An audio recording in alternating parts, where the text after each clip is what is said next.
नमस्कार साथियों, स्वागत है आपका अरुणम एकेडमी में। हिंदी व्याकरण में रस हम पढ़ा रहे थे।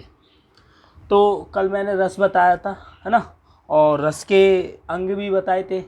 ठीक, तो रस मैंने बताया था कि रस की परिभाषा क्या होती है। रस्यते यति रसा। क्या होती है? रस्यते यति रसा, मतलब काव्य की पढ़ने से अनेक प्रकार की आनंद की प्राप्ति होती है, उसे हम क्या कहते हैं?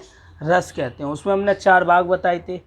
एक था स्थायी भाव, एक था अनुभाव, है ना, उसके भी 2 भाग थे, उद्दीपन और आलम्बन, है ना, और फिर संचारी भाव था। ठीक, तो उसके हमने 4 अंग बता दिए थे।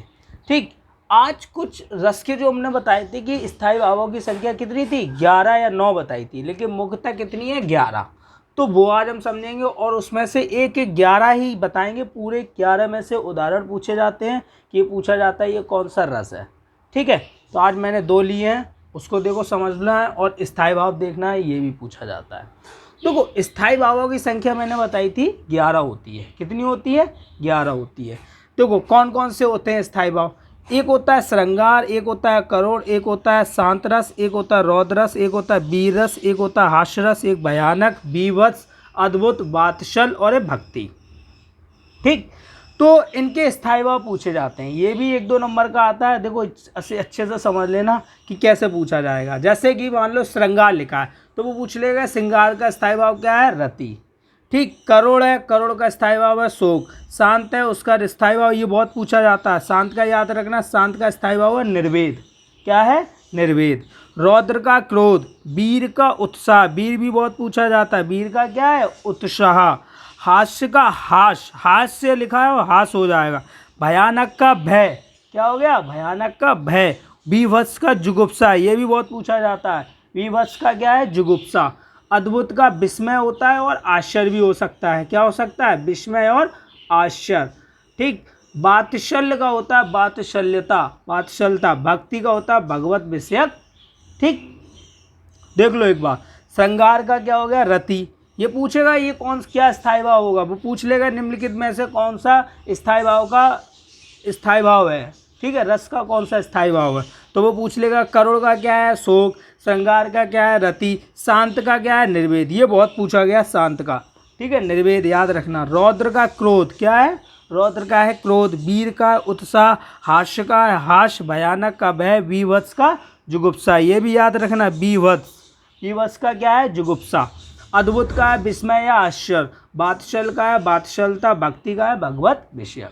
ठीक, ये हो गए स्थायी भाव और स्थायी भावों के रस और स्थायी भाव। ठीक, देखो पहला हम देखते हैं श्रृंगार रस। श्रृंगार रस क्या होता है? देखो श्रृंगार से ही पता चल रहा होगा या किसी से श्रृंगार किया जा रहा होगा। तो देखो नायक और नायिका की सौंदर्य प्रेम संबंधी वर्णन को नायक और नायिका श्रृंगार कब करती है? जैसे कि सब शादी होती है तो नायिका श्रृंगार करके स्टेज पे आती है, तो वही चीज़ है कि नायक और नायिका की सौंदर्य प्रेम संबंधी वर्णन को हम क्या कहते हैं? श्रृंगार रस कहते हैं। इसके भी 2 भेद होते हैं। कौन कौन से होता है? एक संयोग श्रृंगार होता है, एक वियोग श्रृंगार होता है। कौन सा होता है? एक संयोग होता है, एक वियोग होता है। संयोग मतलब क्या होता है? दोनों का मिलना। तो देखो नायक और नायिका के मिलने के प्रसंग को संयोग श्रृंगार कहते हैं, और नायक और नायिका के विरहावस्था का वर्णन मतलब बिछड़ना, वो वियोग श्रृंगार होता है।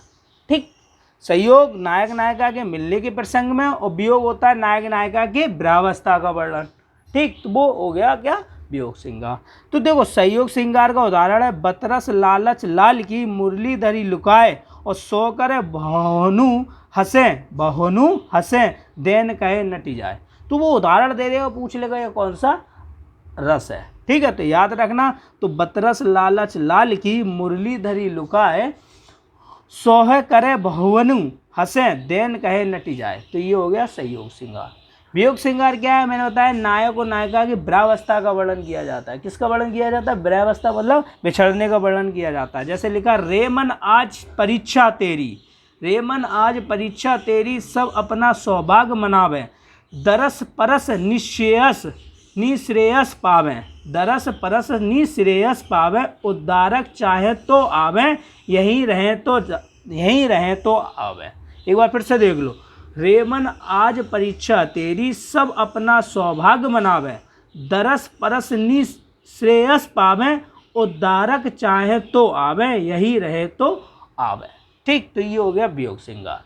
ठीक, तो मैंने क्या बताया है कि स्थायी भाव स्थायी भावों की 11 संख्या बता दी और 11 के भेद बता दिए, और श्रृंगार रस बताया, उसमें 2 भेद बता दिए। कौन कौन से थे? संयोग श्रृंगार और वियोग श्रृंगार। ठीक है, ये है आज का इतना टॉपिक। जो बचे हुए रस है मैं एक एक कराऊंगा और उसके उदाहरण भी बताऊंगा। ठीक है, आज के लिए इतना ही, धन्यवाद।